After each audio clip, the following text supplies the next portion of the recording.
Hi everyone, welcome to MSP knowledge official YouTube channel. और इस video में हम लोग पढ़ेंगे लाइट। ये चैप्टर हम लोग वन शॉट में कवर करेंगे। इस वीडियो में हम लोग लाइट के मोस्ट इंपॉर्टेंट की पॉइंट और कॉन्सेप्ट पढ़ेंगे और साथ ही में बहुत सारे क्वेश्चन लगाएंगे। तो तुम लोगों के लिए वन स्टॉप सोल्यूशन जैसा है, तो इसीलिए इस वीडियो को ध्यान से देखो और जहाँ पे भी तुम लोगों को कोई इंपॉर्टेंट बात लगे उसका स्क्रीनशॉट ले लेना, क्योंकि वो चीज़ें लास्ट टाइम रिवीजन के लिए काफ़ी इंपॉर्टेंट होने वाली हैं। और हाँ, अगर तुम लोगों ने चैनल को सब्सक्राइब नहीं किया तो ये तुम लोगों की बहुत बड़ी गलती होगी, इसलिए जल्दी से जल्दी चैनल को सब्सक्राइब करो, क्योंकि आगे भी ऐसे वीडियो आते रहेंगे। तो इसीलिए चैनल को अभी तुरंत के तुरंत सब्सक्राइब करो। अब हम बिना टाइम वेस्ट करें अब ये वीडियो स्टार्ट करते हैं।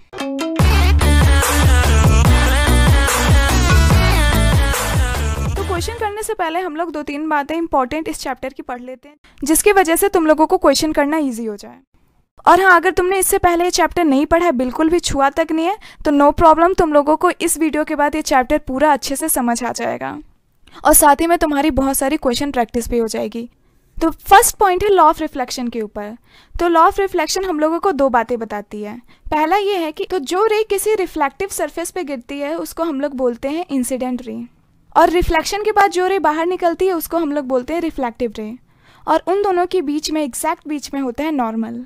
तो फर्स्ट लॉ यही कहता है कि ये तीनों चीज़ें एक ही जगह पे लाई करती है और इसको बोलते हैं पॉइंट ऑफ इंसिडेंट, और ये सेम प्लेन पे होता है। और सेकंड लॉ हमें बताता है कि angle of incident equal to angle of reflection, मतलब ये जो एंगल बन रहा है उसको हम लोग बोलते हैं एंगल ऑफ इंसिडेंट, और ये जो एंगल बन रहा है उसको हम लोग बोलते हैं एंगल ऑफ रिफ्लेक्शन। हमेशा एंगल ऑफ इंसिडेंट और एंगल ऑफ रिफ्लेक्शन इक्वल रहते हैं। तो एंगल ऑफ इंसिडेंट हमेशा इंसिडेंट रे और नॉर्मल के बीच में बनता है, और एंगल ऑफ रिफ्लेक्शन हमेशा नॉर्मल रे और रिफ्लेक्टिव रे के बीच में बनता है। सो ये हो गया एंगल ऑफ इंसिडेंट और ये हो गया एंगल ऑफ रिफ्लेक्शन, और हमेशा हमेशा ये दोनों इक्वल रहते हैं, तो ये बात याद रख लेना। तो यही दोनों हैं तुम्हारे law of reflection of light. आगे बढ़ने से पहले हम लोग रियल इमेज और वर्चुअल इमेज के बारे में जान लेते हैं। देखो, रियल इमेज वो होती है जिनको हम लोग स्क्रीन पे ऑब्टेन कर सकते हैं, वहीं वर्चुअल इमेज को हम लोग स्क्रीन पे ऑब्टेन नहीं कर सकते। अब देखो, मान लो ये मिरर है, जो इमेज एक्चुअली में रे के टकराने से बनती है उसको हम लोग रियल इमेज कहते हैं। जैसे कि यहाँ पे 2 रे टकराई और यहाँ पे एक इमेज बनी, और कोई इमेज बिना रे के टकराने से बनती है उसको हम लोग वर्चुअल इमेज बोलते हैं। जैसे कि इस कंडीशन में यहाँ पे एक इमेज बनेगी पर वो वर्चुअल होगी, क्योंकि एक्चुअली में रे इस तरफ जा रही है पर हम लोगों को ऐसा लग रहा है कि वो रे यहाँ पे मिल रही है। तो ये हो गया वर्चुअल इमेज और ये हो गया real image. Light ray actually meet at a point after reflection. Real image में लाइट एक्चुअली में मीट करती हैं, पर वर्चुअल इमेज में हम लोगों को लगता है कि वो मीट हो रही हैं, अपीयर्स टू मीट लगती हैं। तीसरा पॉइंट है कि रियल इमेज हमेशा इन्वर्टेड रहती है। इन्वर्टेड यानी तुम लोग बस इतना समझो कि उल्टा। तो रियल इमेज हमेशा इन्वर्टेड रहती हैं और वर्चुअल इमेज हमेशा इरेक्ट रहती है। इरेक्ट यानी सीधा। तो एग्जैक्ट तुम लोग यही वर्ड याद करना, क्योंकि ये वर्ड इंपॉर्टेंट है। तो तुम लोग अभी इसका स्क्रीनशॉट ले लो, क्योंकि ये चीज़ें पीडीएफ में नहीं आ पाएंगी। नेक्स्ट स्लाइड करने पे जितने भी ये सारी चीज़ें लिखी हुई हैं वो इरेज हो जाएंगी, तो तुम लोग इसका स्क्रीनशॉट ले लो। अब हम लोग इंपॉर्टेंट फार्मूला देख लेते हैं। तो सिर्फ 3 ही इंपॉर्टेंट फार्मूला है जो पूरे चैप्टर में यूज़ हुआ है। सबसे पहले हो गया mirror formula, 1/v + 1/e = 1/f। यहाँ पे v हो गया इमेज डिस्टेंस, और u हो गया ऑब्जेक्ट डिस्टेंस, और f हो गया फोकल लेंथ। यानी कि अगर ये मिरर है और कोई ऑब्जेक्ट यहाँ पे रखा हुआ है, तो मिरर से लेके यहाँ तक की दूरी हो गई ऑब्जेक्ट डिस्टेंस, और मान लो उसका इमेज कहीं यहाँ पे बना, तो इतना हो गया v यानी इमेज डिस्टेंस। और हर एक मिरर का एक अपना फोकल लेंथ होता है जिसको हम लोग f से डिनोट करते हैं, और मिरर जहाँ पे रहता है उसको हम लोग पोल कहते हैं। पोल से लेके फोकस तक की दूरी को हम लोग फोकल लेंथ बोलते हैं। तो ये फार्मूला बहुत इंपॉर्टेंट है, तो इसको देख लेना तुम लोग। वैसे ही मैग्नीफिकेशन का फॉर्मूला होता है -v/u। देखो यहाँ पे माइनस साइन लगा हुआ है, इसको याद रखना। v हो गया इमेज डिस्टेंस और u हो गया ऑब्जेक्ट डिस्टेंस। या फिर मैग्नीफिकेशन का एक और फार्मूला रहता है height of image by height of object. देखो, हमेशा ये बात याद रखना कि ये मिरर है, मिरर के लेफ्ट साइड जितनी भी सारी चीज़ें रहती हैं उसको हम लोग नेगेटिव लेते हैं, और मिरर के राइट साइड जितनी भी चीज़ें रहती हैं उसको हम लोग पॉजिटिव लेते हैं। मतलब कि यहाँ पे ऑब्जेक्ट रखा हुआ है तो हम लोग ऑब्जेक्ट डिस्टेंस नेगेटिव में लेंगे। मान लो यहाँ से लेके यहाँ तक की दूरी 10 सेंटीमीटर है, तो जब हम लोग इसको फॉर्मूले में पुट करेंगे तो u की वैल्यू हम लोग -10 रखेंगे। और मान लो यहाँ से लेके यहाँ तक की दूरी 15 सेंटीमीटर है, तो इस फॉर्मूले में जब हम लोग v की वैल्यू रखेंगे तो वो हो जाएगी +15 सेंटीमीटर, क्योंकि जो ऑब्जेक्ट डिस्टेंस है वो राइट साइड है, इसलिए हम इसको प्लस में लेंगे। और यही सेम केस होता है हाइट के साथ भी। अगर ये ऑब्जेक्ट इरेक्ट है यानी सीधा है तो इसकी हाइट हम लोग पॉजिटिव में लेंगे। मान लो ये 5 सेंटीमीटर का है तो हम लोग यहाँ पे एच ओ की वैल्यू प्लस 5 सेंटीमीटर लिखेंगे। और जो हमारा इमेज बना अगर वो इन्वर्टेड हो जाए यानी कि उल्टा हो जाए तो हम इसकी हाइट नेगेटिव में लेंगे। मान लो ये इमेज हमारी बनी 2 सेंटीमीटर की, जो कि पॉसिबल नहीं है पर हम लोग ऐसा मान लेते हैं। तो यहाँ पे हम लोग एच आई की वैल्यू लेंगे -2 सेंटीमीटर। तो इसके ऊपर के एरिया को हम लोग पॉजिटिव लेते हैं और इसके नीचे के एरिया को हम लोग नेगेटिव लेते हैं। और वैसे ही मिरर के लेफ्ट हैंड साइड जितनी भी चीज़ें रहती हैं उनको हम लोग नेगेटिव लेते हैं और मिरर के राइट हैंड साइड जितनी भी चीज़ें रहती हैं उसको हम लोग पॉजिटिव लेते हैं। इसीलिए हमेशा कनकेव मिरर का जो फोकल लेंथ रहता है वो नेगेटिव में रहता है, क्योंकि कनकेव मिरर का फोकल लेंथ इस साइड पड़ता है जो कि कुछ यहाँ पे होगा, तो ये नेगेटिव रहता है। उसी तरीके से कन्वेक्स मिरर का फोकल लेंथ हमेशा पॉजिटिव रहता है क्योंकि वो राइट हैंड साइड पड़ता है। तो आई होप तुम लोगों को ये सारी बातें अच्छे से समझ में आ रही होंगी, और अगर नहीं आ रही है तो कोई बात नहीं, आगे समझ में आ जाएंगी। बस अभी मैं तुम लोगों को एक क्विक रिवीजन दे रही हूँ पूरे चैप्टर का, जिससे कि तुम्हें क्वेश्चन अच्छे से समझ में आए।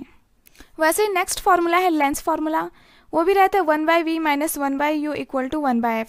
यहाँ पे ध्यान देने वाली बात है ये नेगेटिव साइन, लेंस में नेगेटिव रहता है और मिरर में पॉजिटिव साइन रहता है, यहाँ पे u होगा। और लेंस का मैग्नीफिकेशन का फॉर्मूला रहता है -v/u, यहाँ पे नेगेटिव साइन नहीं होता है।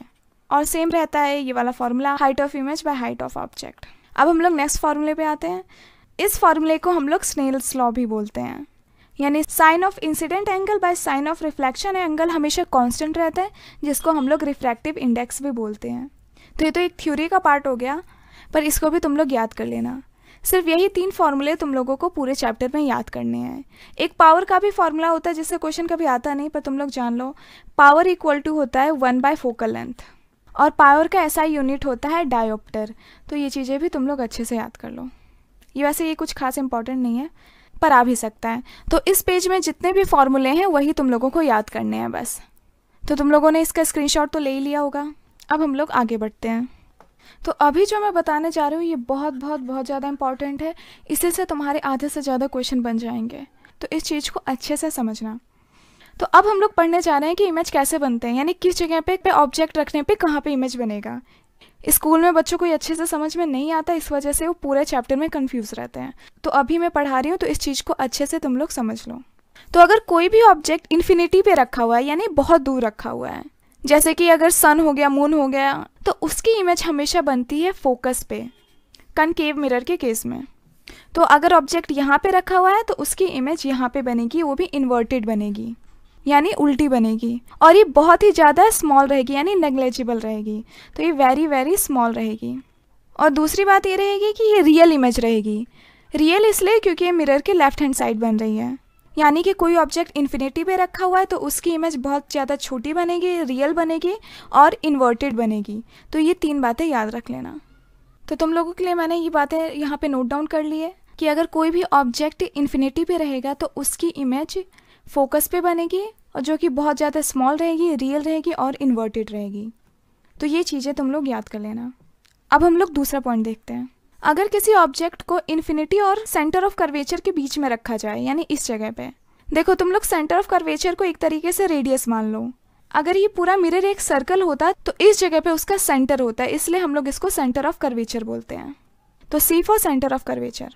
तो अगर किसी ऑब्जेक्ट को इन्फिनिटी और सेंटर ऑफ कर्वेचर के बीच में रखा जाए, यानी यहाँ पे कहीं पे भी रखा जाए, तो उसकी इमेज हमेशा फोकस और सेंटर ऑफ कर्वेचर के बीच में बनती है, यानी यहाँ पे, और जो कि बहुत स्मॉल रहती है, इन्वर्टेड रहती है और रियल रहती है। रियल इसलिए क्योंकि वो लेफ्ट हैंड साइड बन रही है।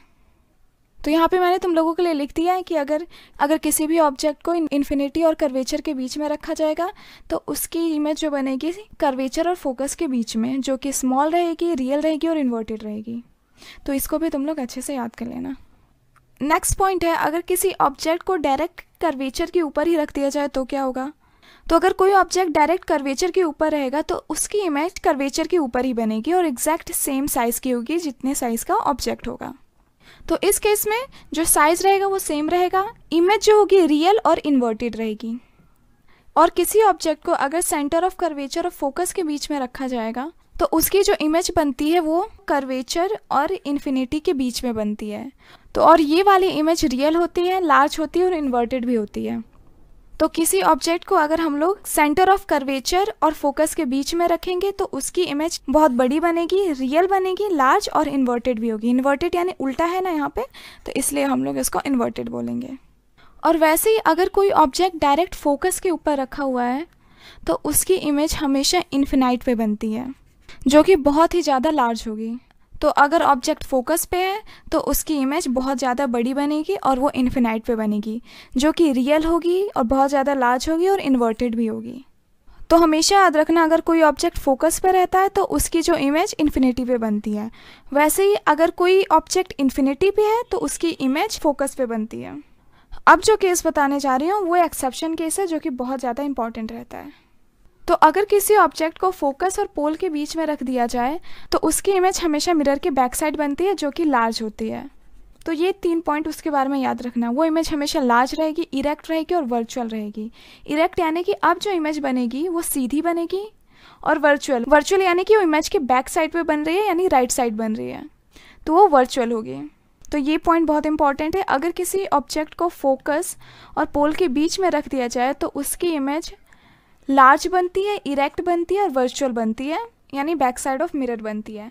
अच्छा, ये जो जितने भी मैंने बातें बताई वो सारी कनकेव मिरर के केस में होती है, तो ये याद जरूर कर लेना। ये सारे केसेस कनकेव मिरर में होते हैं। और ऐसे ही एकदम सेम केस कन्वेक्स लेंस में भी होता है। तो कनकेव मिरर और कन्वेक्स लेंस की ज़्यादातर प्रॉपर्टीज़ मिलती हैं। तुम लोग कंफ्यूज मत होना, अभी के लिए बस तुम इस स्लाइड को याद रख लेना। तो जितनी भी बातें मैंने इस स्लाइड में बताई वो बहुत ज़्यादा इंपॉर्टेंट है, और ये ज़रूर याद रख लेना कि ये कनकेव मिरर के केस में होता है। तो तुम लोग इसका स्क्रीनशॉट तुरंत ले लो। अब हम लोग आगे बढ़ते हैं। तो सारी इंपॉर्टेंट बातें यहाँ पे ऑलरेडी लिखी हुई हैं, तो जो जो मैंने बताया वो सब यहाँ पे लिखा हुआ है। तो इसका PDF तुम लोगों को डिस्क्रिप्शन में मिल जाएगा। तो अब हम लोग कुछ बात करते हैं ग्लास स्लैब के बारे में। इस टॉपिक से तुम लोगों के एग्जाम में बहुत कम चांसेस हैं कि क्वेश्चन आ सकते हैं, पर तुम लोग इस डायग्राम को अच्छे से समझ लो। तो यहाँ पे इंसिडेंट रे आ रही है जो कि इस ग्लास स्लैब के अंदर जा रही है। तो यानी ये हो गया एंगल ऑफ इंसिडेंट और ये हो गया एंगल ऑफ रिफ्रैक्शन, क्योंकि यहाँ पे लाइट रिफ्रैक्ट हो रही है ना कि रिफ्लेक्ट हो रही है। तो ये हो गया एंगल ऑफ रिफ्रैक्शन। वैसे यहाँ पे रे बाहर निकल रही है तो ये हो गया इमरजेंस रे, और ये ई चीज़ हो गया एंगल ऑफ इमरजेंस, यानी बाहर निकलना।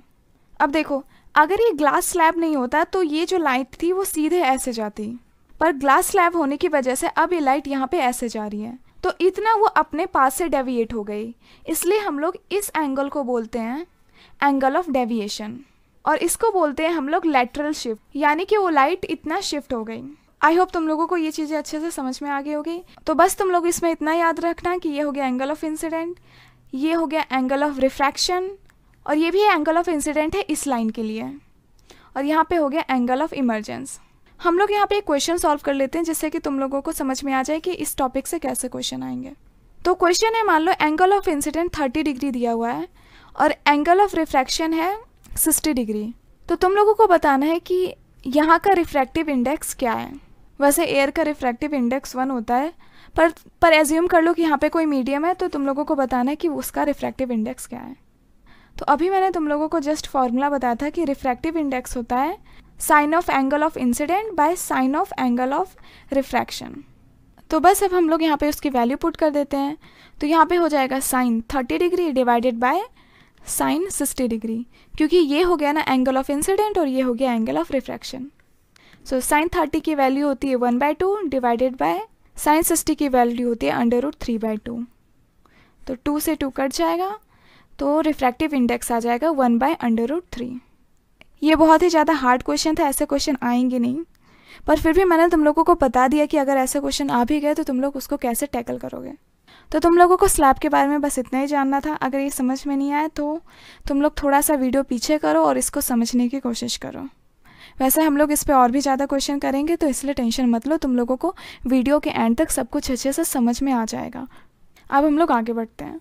सो ये है कन्वेक्स लेंस के बारे में। ये उतना इंपॉर्टेंट नहीं है, पर तुम लोगों को PDF से ये सब पढ़ने हैं। तो ये सारी बातें हैं कन्वेक्स लेंस के बारे में, ये मैं तुम लोगों को नहीं बता रही हूँ। तुम लोगों को PDF डाउनलोड करके इस चैप्टर के नोट्स अच्छे से पढ़ने हैं, क्योंकि अभी हम लोग मेन फोकस करेंगे क्वेश्चन पे। तो अभी हम लोगों का मेन फोकस है क्वेश्चन पे। बस तुम लोग एक बार इसको पढ़ लेना, बाकी ये बहुत ईजी है। और जितनी भी थ्योरी तुम लोगों को कन्वेक्स लेंस के बारे में जाननी चाहिए वो मैं आगे तुम लोगों को बताती रहूँगी क्वेश्चन के थ्रू। उसी तरीके से ये हो गया कनकेव लेंस, तो तुम लोग ये सब PDF से पढ़ लेना, ओके। इसमें हम लोग टाइम वेस्ट नहीं करेंगे। अब हम लोग स्टार्ट करते हैं क्वेश्चन सॉल्व करना, जो कि बहुत ज़्यादा इंपॉर्टेंट है। सो पहला क्वेश्चन है, the law of reflection hold true for, तो इसका सही आंसर है D, all of the reflecting surfaces. Law of reflection सबके लिए वैलिड है, चाहे वो प्लेन मिरर हो, कनकेव मिरर हो या फिर कन्वेक्स मिरर हो। सो इस क्वेश्चन का राइट आंसर हो गया डी। अब हम लोग मूव करते हैं नेक्स्ट क्वेश्चन पे।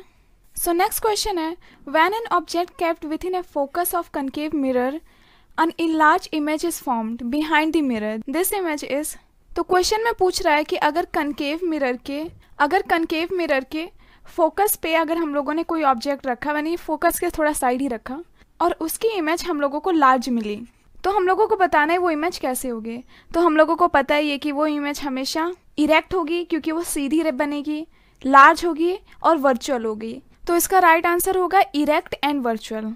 तो यहाँ पर डी ऑप्शन मिस प्रिंट है, इसका मतलब डी ऑप्शन ही सही होता, जो कि होता इरेक्ट एंड वर्चुअल। तो इस क्वेश्चन का राइट आंसर होगा डी, जो कि यहाँ पे नहीं है और जिसमें लिखा होगा erect and virtual. I hope तुम लोगों को ये क्वेश्चन अच्छे से समझ में आ गया होगा कि जब भी हम लोग इमेज को फोकस और पोल के बीच में रखते हैं तब उसकी इमेज इनलार्ज बनती है, इरेक्ट बनती है और वर्चुअल बनती है। और ऐसा सिर्फ और सिर्फ कनकेव मिरर के केस में ही होता है और किसी में नहीं होता, तो ये भी याद रख लेना एकदम अच्छे से। सो अब हम लोग मूव करते हैं नेक्स्ट क्वेश्चन पर। सो नेक्स्ट क्वेश्चन है, consider the following property of virtual image. तो हम लोगों को इन सारी प्रॉपर्टी में से करेक्ट प्रॉपर्टी बतानी है जो कि वर्चुअल इमेज के बारे में हो। तो पहला है, can not be projected on the screen, तो एकदम सही आंसर है, वर्चुअल इमेज को हम लोग स्क्रीन पर प्रोजेक्ट नहीं कर सकते हैं। सेकेंड है, are form by both concave and convex lens, तो ये भी सही है, वर्चुअल इमेज कोई भी बना सकता है, चाहे वो कनकेव या फिर कन्वेक्स लेंस हो। सो बोथ कनकेव और कन्वेक्स लेंस भी वर्चुअल इमेज फॉर्म कर सकते हैं। नेक्स्ट पॉइंट है, आर ऑलवेज इरेक्ट, तो हाँ ये बात एकदम सही है, जो वर्चुअल इमेज है वो हमेशा इरेक्ट होते हैं यानी सीधे होते हैं। आर ऑलवेज इन्वर्टेड, तो ये एकदम गलत है, इन्वर्टेड हो ही नहीं सकते। तो इस क्वेश्चन का राइट आंसर है 1, 2, 3 यानी कि ऑप्शन नंबर सी। तो क्वेश्चन नंबर 3 का राइट आंसर है सी। ये सारी चीज़ें तुम लोग याद भी कर लेना, ये वर्चुअल इमेज की प्रॉपर्टीज़ होती हैं। सो अब हम लोग मूव करते हैं नेक्स्ट क्वेश्चन पर।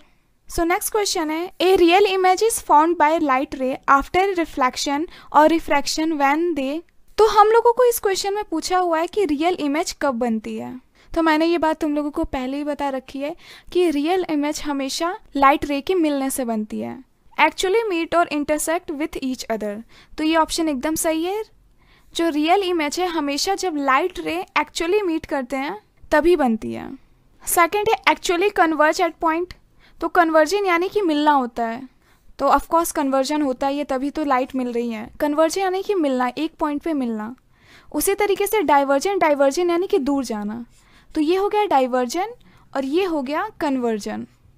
तो ये ऑप्शन भी सही है कि लाइट रे कन्वर्ज होती है एक पॉइंट पे और उसी पॉइंट पे इमेज बनता है। थर्ड है, appear to meet when they are produce in a backward direction, तो ये ऑप्शन गलत है, अपीयर नहीं, वो एक्चुअली में मिलती हैं।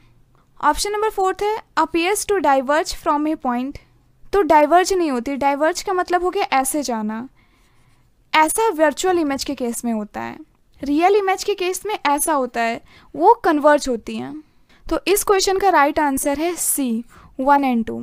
आई होप तुम लोगों को ये क्वेश्चन अच्छे से समझ में आ गया होगा। रियल इमेज और वर्चुअल इमेज बहुत ज़्यादा इंपॉर्टेंट है, तो इसलिए इन सबको अच्छे से समझ लो। अब हम लोग मूव करते हैं नेक्स्ट क्वेश्चन पर। सो ये रहा हम लोगों का नेक्स्ट क्वेश्चन। तो शॉर्ट में बताऊँ तो इनमें में से हम लोगों को एंगल ऑफ इंसिडेंट बताना है, एंगल ऑफ इमर्जेंस बताना है, एंगल ऑफ रिफ्रैक्शन बताना है और लैटरल डिस्प्लेसमेंट बताना है। तो ये तो बहुत इजी क्वेश्चन है। तो जैसा कि मैंने तुम लोगों को पहले ही बताया था कि नॉर्मल और एंगल ऑफ इंसिडेंट के बीच में जो एंगल बनता है उसको हम लोग बोलते हैं एंगल ऑफ इंसिडेंट। तो यहाँ पे ये 2 हो गया एंगल ऑफ इंसिडेंट, और रिफ्रैक्टेड रे और नॉर्मल के बीच में जो एंगल बनता है उसको हम लोग बोलते हैं एंगल ऑफ रिफ्रैक्शन। तो 4 हो गया एंगल ऑफ रिफ्रैक्शन। जो बाहर निकलती है उसको हम लोग इमर्जेंस रे बोलते हैं, और नॉर्मल और इमर्जेंस रे के बीच में जो एंगल बनता है उसको हम लोग बोलते हैं एंगल ऑफ इमर्जेंस। कॉमन सी बात है वैसे। तो 1 हो गया एंगल ऑफ इमर्जेंस। मैंने तुम लोगों को लैटरल शिफ्ट यानी लैटरल डिस्प्लेसमेंट के बारे में भी बताया था कि अगर ये ग्लास स्लैब नहीं होता तो ये लाइट एकदम सीधे जाती, पर ग्लास स्लैब के होने की वजह से अब ये रे ऐसे जा रही है, तो इतना जो शिफ्ट हुआ इसी को हम लोग लैटरल डिस्प्लेसमेंट बोलते हैं या फिर लैटरल शिफ्ट बोलते हैं, जो भी बोलो। तो 3 हो गया तुम लोगों का लैटरल डिस्प्लेसमेंट। तो सबसे पहले हम लोगों को एंगल ऑफ इंसिडेंट बताना था, फिर इमर्जेंस, फिर रिफ्रैक्शन। तो 2 1 4 3। सो इस क्वेश्चन का राइट आंसर हो गया 2 1 4 3 बी। सो ये क्वेश्चन तो काफ़ी इजी था, आई होप तुम लोगों को भी इजी लगा हो। तो ग्लास स्लैब से तुम लोगों को ऐसे ही क्वेश्चन एग्जाम में देखने को मिलेंगे, बहुत ही इजी आएंगे, इसलिए टेंशन मत लेना। अब हम लोग मूव करते हैं नेक्स्ट क्वेश्चन पे। सो ये रहा तुम लोगों का क्वेश्चन नंबर 6, जो कि काफ़ी लंबा है पर पढ़ना तो पड़ेगा ही। So a student obtain a sharp image of candle flame place at a distant end of a laboratory table on a screen using concave mirror to determine its focal length. तो एक स्टूडेंट है, उसने एक table पे रखी candle और दूसरे side रखा कनकेव मिरर। तो जब उसने एक जगह पे एक स्क्रीन रखा यानी पेज रखा तो उस जगह पे इस कैंडल की साफ इमेज आ रही थी। इसका मतलब ये जो जगह है वो इस मिरर का फोकस पॉइंट है, क्योंकि जो उसने कैंडल रखा वो डिस्टेंट एंड पे रखा यानी कि दूर रखा, यानी कि इन्फिनिटी पे रखा। तो कैंडल की शार्प इमेज हमेशा फोकस पे बनेगी। पर उसके टीचर इतने से खुश नहीं हुई। वो बोले कि तुम ऐसा करो, कैंडल को छोड़ो, पीछे की बिल्डिंग का शार्प इमेज पता करो, जिससे कि तुमको एग्जैक्ट फोकस तुमको पता चल जाएगा इस मिरर का। तो in order to focus the distant building on the same screen the student should slightly move the mirror away from screen, screen away from mirror, screen toward the mirror या screen toward the building. तो इसका right answer है C, screen toward the mirror, क्योंकि जितना object दूर जाता जाएगा यानी इन्फिनिटी पे जाता जाएगा उतना ही इमेज शार्प फोकस पे बनेगा। तो अगर बच्चे ने फोकस सही कैलकुलेट किया होगा तो इमेज डायरेक्ट यहाँ पे बनेगा या फिर वो मिरर के थोड़ा इस साइड बनेगा। तो ऑप्शन के हिसाब से ऑप्शन नंबर से एकदम करेक्ट है, स्क्रीन टुवर्ड द मिरर। उस बच्चे को स्क्रीन को मूव करना चाहिए मिरर के तरफ, क्योंकि क्वेश्चन में ऐसा कोई ऑप्शन नहीं दिया हुआ है कि वो स्क्रीन को फोकस पे ही रहने देता है। अगर ऐसा कोई ऑप्शन रहता है कि वो स्क्रीन को मूव ही नहीं करता, फोकस पे ही रहने देता, तो वो ऑप्शन करेक्ट होता। अभी ऑप्शन नंबर सी एकदम करेक्ट है। अगर कोई भी ऑब्जेक्ट इन्फिनिटी पे रहता है तो उसका इमेज हमेशा फोकस पे बनता है कनकेव मिरर के केस में, और यहाँ पे कनकेव मिरर ही दिया हुआ है और तुम लोगों को क्वेश्चन में ज़्यादातर कनकेव मिरर ही आएगा। सो इस क्वेश्चन का राइट आंसर हो गया सी। अब हम लोग मूव करते हैं नेक्स्ट क्वेश्चन पे। सो नेक्स्ट क्वेश्चन है, select from the following best experimental setup for tracing the path of ray of light passing through rectangular glass slab. So इस क्वेश्चन में हम लोगों को राइट सेटअप सेट करना है। तो इसका राइट आंसर डी है, यानी ये वाला। अब ऐसा क्यों है, किस लिए है? तो इसकी कुछ खास थ्योरी नहीं है, बस इतना ही है क्योंकि ये मिडल में लग रहा है और इसकी पिन यहाँ रखी हुई है, इस वजह से। आई डोंट नो ये क्वेश्चन क्यों बनाया गया, इसके पीछे कोई कॉन्सेप्ट नहीं है। सो इस क्वेश्चन का राइट आंसर हो गया डी, यानी एस। अब हम लोग मूव करते हैं नेक्स्ट क्वेश्चन पे। सो क्वेश्चन नंबर 8 है, to determine the approximate value of focal length of a given concave mirror, you focus the image of distant object found by the mirror on the screen. The image obtained on a screen as compared to the object is always. तो इस question में हम लोगों को यही बताना है कि डिस्टेंट ऑब्जेक्ट की इमेज कैसे बनती है। डिस्टेंट ऑब्जेक्ट यानी ऐसा ऑब्जेक्ट जो इन्फिनिटी पे रखा हुआ है और ऊपर से यहाँ पे कनकेव मिरर है। आई थिंक तुम लोगों को इसका आंसर रट गया होगा। तो इस क्वेश्चन का राइट आंसर है बी, इन्वर्टेड और डिमिनिश्ड। सो डिमिनिश्ड यानी वेरी वेरी स्मॉल। तो जो इमेज रहता है उसकी साइज बहुत ही ज़्यादा छोटी रहती है, यानी एकदम नेग्लेजिबल। तो जो इमेज रहती है वो इन्वर्टेड रहती है, डिमिनिश्ड रहती है और वो रियल रहती है। तो इस क्वेश्चन का राइट आंसर हो गया बी। अब हम लोग मूव करते हैं नेक्स्ट क्वेश्चन पर।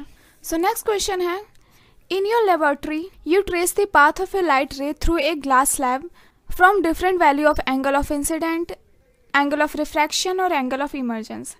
बेसिकली तुम लोगों को इस क्वेश्चन में angle of incident, angle of refraction और एंगल ऑफ इमर्जेंस के बीच में रिलेशन बताना है। तो हमेशा याद रखना, जो एंगल ऑफ इंसिडेंट रहता है वो इक्वल रहता है एंगल ऑफ इमर्जेंस के, और ये दोनों एंगल हमेशा रिफ्रैक्टिव इंडेक्स से ज़्यादा रहते हैं। ऐसा होता है रिफ्रैक्शन के केस में, पर रिफ्लेक्शन यानी कि ये वाला केस, रिफ्लेक्शन के केस में angle of incident equal to angle of reflection होते हैं। पर यहाँ पे हम लोग रिफ्रैक्शन की बात करें, यानी कि ग्लास के अंदर जाने की बात कर रहे हैं लाइट के। तो यहाँ पे एंगल ऑफ इंसिडेंट इक्वल रहता है एंगल ऑफ इमर्जेंस के, और ये दोनों एंगल हमेशा एंगल ऑफ रिफ्रैक्शन से बड़े रहते हैं। तो इस क्वेश्चन का राइट आंसर हो गया A, angle of incident is more than a angle of refraction but nearly equal to the angle of emergence. So next question है, which of the following can make parallel beam of light when light from a point source is incident on it. तो इसका right answer हो गया A, concave mirror as well as convex lens. Actually में इन दोनों की property हमेशा मिलती जुलती है, कनकेव मिरर और कन्वेक्स लेंस की। तो अगर पॉइंट सोर्स को कनकेव मिरर के फोकस पर रखा जाए तो वो लाइट रे को पैरेलल कर देगी। वैसे ही अगर एक पॉइंट सोर्स को कन्वेक्स लेंस के फोकस पर रखा जाए तो वो भी लाइट को पैरेलल कर देंगे।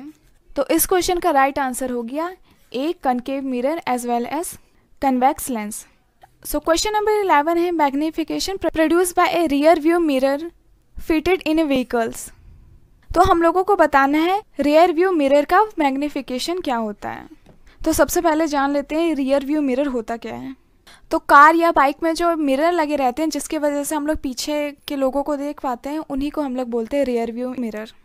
उसमें हमेशा कन्वेक्स मिरर लगे रहते हैं, क्योंकि कन्वेक्स मिरर ही जितनी भी इमेज होती है उनको छोटा करके दिखाता है, जिसकी वजह से ज़्यादा एरिया कवर हो पाता है मिरर के अंदर। तो जैसा कि तुम लोगों को पता है कि मैग्नीफिकेशन का फॉर्मूला रहता है कि height of image by height of object. तो कन्वेक्स मिरर के केस में जो हाइट ऑफ इमेज रहती है वो छोटी रहती है और जो हाइट ऑफ ऑब्जेक्ट रहता है वो बड़ा रहता है।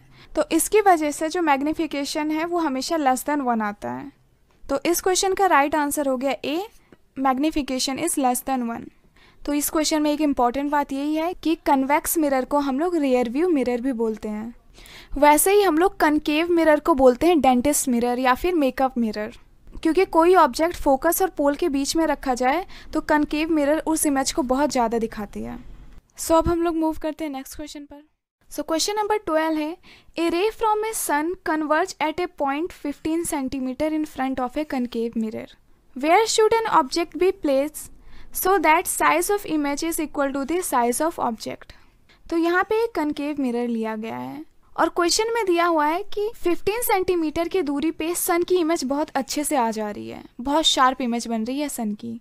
तो एक्चुअली में क्वेश्चन ये बताने की कोशिश कर रहा है कि उसका फोकस लेंथ है 15 सेंटीमीटर, क्योंकि जो सन की डिस्टेंस है वो इन्फिनिटी है। तो अगर 15 सेंटीमीटर पे उसकी शार्प इमेज बन रही है यानी कि उसका फोकस हो गया, क्योंकि कनकेव मिरर के केस में फोकस पे ही इन्फिनिटी पे रखे हुए ऑब्जेक्ट की शार्प इमेज बनती है। तो इतना तो हम लोगों को पता चल गया कि इस मिरर का फोकल लेंथ 15 सेंटीमीटर है।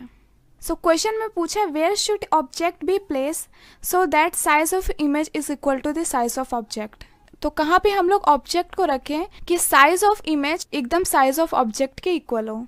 तो ये बात मैंने तुम लोगों को उस वाले डायग्राम में अच्छे से बताई थी कि अगर किसी ऑब्जेक्ट को डायरेक्ट हम लोग सेंटर ऑफ कर्वेचर के ऊपर रखें तो उसकी इमेज एकदम एग्जैक्ट सेम टू सेम उसी साइज़ की बनती है। तो बस हम लोगों को इस मिरर का सेंटर ऑफ कर्वेचर पता करना है। सो फोकल लेंथ तो हम लोगों को दिया हुआ है। सो सेंटर ऑफ कर्वेचर हमेशा 2 इंटू फोकल लेंथ होता है। सो इसके हिसाब से सेंटर ऑफ कर्वेचर हो गया 30 सेंटीमीटर, क्योंकि हमेशा centre of curvature 2 focal length के बराबर होता है। सो इस क्वेश्चन का राइट आंसर हो गया B, 30 centimetre in front of a mirror. तो ये क्वेश्चन लग तो बहुत न्यूमेरिकल वाला था पर बहुत ईजी था। तो सबको लगता है इस चैप्टर से ज़्यादा न्यूमेरिकल के क्वेश्चन आएंगे, बट एक्चुअली में ज़्यादातर इस चैप्टर से थ्योरी बेस्ड क्वेश्चन आएंगे, इसलिए तुम लोग इस चैप्टर की थ्योरी बहुत ज़्यादा स्ट्रॉन्ग करके रखना। सो इस क्वेश्चन का राइट आंसर हो गया बी। अब हम लोग मूव करते हैं नेक्स्ट क्वेश्चन पे। सो नेक्स्ट क्वेश्चन है, in torch, search light and headlight of a vehicles the bulb is placed. तो इस क्वेश्चन का राइट आंसर है very near to the focus of reflector. देखो, टॉर्च और सर्च लाइट से हम लोग हमेशा चाहते हैं कि एक पार्टिकुलर जगह पे फोकस हो। मतलब अगर हम लोग यहाँ से टॉर्च दिखा रहे हैं तो हम लोगों को पता चले कि ये चीज़ क्या है, यानी लाइट जो है एकदम पैरेलल जाए। हम लोग नहीं चाहते कि जो टॉर्च की लाइट है वो इस तरीके से जाए, वरना तो हम लोग बल्ब ही लगा लेते हैं, टॉर्च ले जाने की क्या ज़रूरत थी। तो टॉर्च का मतलब ये है कि हम लोग चाहते हैं कि लाइट सीधे पैरेलल जाए, जिससे कि हम लोग एक जगह की चीज़ हम लोग अच्छे से देख पाएँ। यानी कि हम टॉर्च से ये देख सकते हैं कि ये पढ़ क्या रहा है या फिर इसके कप के अंदर क्या है। तो बेसिकली हम लोग ये चाहते हैं कि हमारी लाइट रे एकदम पैरेलल जाए। तो इसका एकदम रटा रटाया आंसर है कि हम लोगों को बल्ब रिफ्लेक्टर की फोकस पे रखना होगा, जिसकी वजह से लाइट एकदम पैरेलल जाए। तो इस क्वेश्चन का राइट आंसर हो गया बी। सो अब हम लोग करते हैं क्वेश्चन नंबर 14। सो इस क्वेश्चन में हम लोगों को ये इनकरेक्ट डायग्राम दिया गया है और हम लोगों को इनमें से बताना है कि कौन सा इस डायग्राम का करेक्ट वर्जन है। तो ये नहीं हो सकता क्योंकि जो लाइट रे है वो पैरेलल आ रही है, यानी वो इन्फिनिटी से आ रही है, तो इसको फोकस से क्रॉस होना चाहिए था, इसलिए ये गलत है। ये भी गलत है, ये तो सेंटर ऑफ कर्वेचर से क्रॉस हो रही है, तो ये भी गलत है। यहाँ पे तो लिखा ही हुआ है सी, तो ये भी गलत है। तो इसका राइट आंसर हो गया डी, क्योंकि यहाँ पे जो पैरेलल लाइट है वो फोकस से क्रॉस हो रही है। तो इस क्वेश्चन का राइट आंसर हो गया डी। सो अब हम लोग मूव करते हैं नेक्स्ट क्वेश्चन पे। सो क्वेश्चन नंबर 15 है, a student determine the focal length of a device X by focusing the image of distinct object on a screen place at 20 centimetre from the device on the same side as the object the device X is. तो इस question में पूछ रहा है कि एक x नाम का कोई डिवाइस है जिसकी मदद से एक स्टूडेंट ने एक दूर की ऑब्जेक्ट को एक जगह पे फोकस किया, यानी एक जगह पे उसका इमेज बनाया जो कि 20 सेंटीमीटर दूर थे उस डिवाइस एक्स से। तो हमें बताना है कि वो कौन सा डिवाइस था और उस डिवाइस का फोकल लेंथ क्या था। आई थिंक तुम लोगों को इसका आंसर पता चल गया होगा। तो इस क्वेश्चन का राइट आंसर है कनकेव मिरर। तो ये जो मिरर है वो कनकेव मिरर था, क्योंकि कनकेव मिरर का ही फोकस और ऑब्जेक्ट सेम साइड पे रहता है जो कि क्वेश्चन में दिया गया है, और इमेज 20 सेंटीमीटर दूर बन रही है, यानी कि उसका फोकस 20 सेंटीमीटर है। सो इस क्वेश्चन का राइट आंसर हो गया D, concave mirror of focal length 20 centimetre. अब हम लोग मूव करते हैं नेक्स्ट क्वेश्चन पे। नेक्स्ट क्वेश्चन है, a student obtain blurred image of a distinct object on a screen using convex lens. To obtain distinct image on the screen he should move the lens. तो एक student को blur image दिख रही है convex lens से। अब हमें बताना है कि वो स्क्रीन को किस तरफ मूव करे कि जिसकी वजह से उसको अच्छे से इमेज दिखने लगे। सो फर्स्ट ऑप्शन है अवे फ्रॉम स्क्रीन, बी है टुवर्ड स्क्रीन, सी है to the position very far from the screen, और डी ऑप्शन है एदर टुवर्ड और away from the screen depending upon the position of object. देखो concept ये कहता है कि हम लोगों को स्क्रीन डायरेक्ट फोकस पे रखनी चाहिए, पर क्वेश्चन में ये नहीं दिया गया है कि लेंस है कहाँ पे या फिर स्क्रीन कहाँ पे है। तो इसका राइट आंसर डी होगा, एदर टुवर्ड और away from the screen depending upon the position of object. So ये काफ़ी वियर्ड सा क्वेश्चन था, पर इस क्वेश्चन का सही आंसर डी है। अब हम लोग मूव करते हैं नेक्स्ट क्वेश्चन पे। तो क्वेश्चन नंबर 17 सेम क्वेश्चन है जो हम लोगों ने पहले कर रखा है। आई थिंक तुम लोगों को इसका आंसर भी पता होगा। तो इसका आंसर बी होता है। हमेशा एंगल ऑफ इंसिडेंट इक्वल रहता है एंगल ऑफ इमर्जेंस के, और ये दोनों एंगल हमेशा बड़े रहते हैं एंगल ऑफ रिफ्रैक्शन के। तो इस क्वेश्चन का राइट आंसर हो गया बी। अब हम लोग मूव करते हैं नेक्स्ट क्वेश्चन पे। सो क्वेश्चन नंबर 18 है, a optical device has been given a student and he determines its focal length by focusing image of a sun on a screen 24 cm from the device on the same side as the sun. Select the correct statement about the device. तो question पढ़ के तुम लोगों को समझ में आ गया होगा। तो क्वेश्चन में दिया हुआ है कि एक बच्चे ने एक डिवाइस की हेल्प से सन की इमेज एक जगह पे बनाई, यानी 24 सेंटीमीटर दूर बनाई, और सन और इमेज दोनों सेम साइड में है। तो हमें बताना है कि वो डिवाइस क्या है और उसका फोकल लेंथ क्या है। तो आई होप तुम लोगों को इसका आंसर पता चल गया होगा, अब तो पता चल गया होगा। तो इसका राइट आंसर है सी, कनकेव मिरर, और जिसका फोकल लेंथ 24 सेंटीमीटर है। क्योंकि जो सन है वो इन्फिनिटी दूरी पे है, तो उसकी इमेज डायरेक्ट फोकस पे ही बनेगी, तो इसीलिए ये डिवाइस हो गया कनकेव मिरर, और उस मिरर का फोकल लेंथ हो गया 24 centimetre. So the correct answer is C. अब हम लोग मूव करते हैं नेक्स्ट क्वेश्चन पे। सो अब हम लोग सॉल्व करते हैं क्वेश्चन नंबर 19। सो इस क्वेश्चन में हमें बताना है कि डिवाइस एक्स और वाई क्या चीज़ है। तो इस इमेज को देख के साफ पता चल रहा है कि जो डिवाइस एक्स है वो एक लेंस है, क्योंकि यहाँ पे रिफ्रैक्शन हो रहा है, और जो डिवाइस वाई है वो एक मिरर है, क्योंकि यहाँ पे रिफ्लेक्शन हो रहा है। सो एक्स जो है वो लेंस है, तो ये ऑप्शन गलत हो गया, क्योंकि यहाँ पे एक्स कनकेव मिरर दे रखा है। यहाँ पे लेंस है, यहाँ पे लेंस है, यहाँ पे लेंस है, तो ये सब तो सही है। अब देखो यहाँ पे सारी लाइट रे एक पॉइंट पे मिल रही हैं, मतलब सारी लाइट रे कन्वर्ज हो रही हैं, तो इसका मतलब ये है कन्वर्जिंग लेंस, और कन्वर्जिंग लेंस को ही हम लोग कन्वेक्स लेंस बोलते हैं, तो इसका मतलब ये है कन्वेक्स लेंस। तो इस तरह पे सारी लाइट रे कन्वर्ज हो रही है एक पॉइंट पे, तो इसलिए ये भी एक कन्वर्जिंग मिरर है, और कन्वर्जिंग मिरर को हम लोग कनकेव मिरर बोलते हैं। दोनों अपोजिट होता है, तो इसलिए कंफ्यूज मत होना, इसको अच्छे से दिमाग में बिठा लेना। कन्वर्जिंग लेंस को हम लोग कन्वेक्स लेंस बोलते हैं, और कन्वर्जिंग मिरर को हम लोग कनकेव मिरर बोलते हैं। तो इसका राइट आंसर हो गया B. X is convex lens जिसका फोकस लेंथ 20 सेंटीमीटर है, और वाई इज कनकेव मिरर जिसका फोकस लेंथ 25 सेंटीमीटर है। सो इस क्वेश्चन का राइट आंसर हो गया बी। आई थिंक बी और डी सेम ही लग रहे हैं। सो इस क्वेश्चन का राइट आंसर डी भी है, क्योंकि बोथ ऑप्शन सेम है। सो क्वेश्चन नंबर 19 का आंसर हो गया बी एंड डी। अब हम लोग मूव करते हैं नेक्स्ट क्वेश्चन पे। सो क्वेश्चन नंबर 20 है, student obtain blur image of a distant object on a screen using convex lens. To obtain distance image on a screen he should move the lens.